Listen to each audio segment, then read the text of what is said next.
ఆయన ఓదార్పు యాత్ర సందర్భంగా సింగయ్య అనే దళిత వృద్ధుడు ఆయన ప్రయాణం చేస్తున్న కారు కింద పడి చనిపోవటం, ఈ కారు టైర్ కింద అతన్ని తల మెడపైన టైర్ ఎక్కుతున్నప్పుడే ఈయన డోర్ తీసి ఫుట్పాత్ మీద నిలబడి అందరికి అభివాదం చేయటం, ఇదంతా మనకు తెలుసు. కేసు దర్యాప్తు జరుగుతూ ఉన్నది.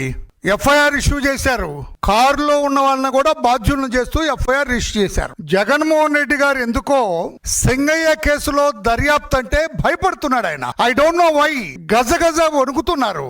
అంటే సింగయ్య మరణం వెనక కుట్ర బయటపడుతుందనే భయమా జగన్మోహన్ రెడ్డి గారు? మీకు ఎందుకు భయపడుతున్నారు? మీరు ఆ దర్యాప్తు ఆపాలని మీరెందుకు తాపత్రయపడుతున్నారు, కంగారు పడుతున్నారు? మీరు ఆ జరిగిన నేరం అంతా కూడా ఆ డ్రైవర్ మీదే తోసేయాలని చూస్తున్నారు. డ్రైవరేనండి, మాకేం సంబంధం లేదని చెప్తున్నారు. ఆ కారులో ఫ్రంట్ సీట్ లో డ్రైవర్ పక్కన కూర్చున్న వ్యక్తిగా మీకు బాధ్యత లేదా?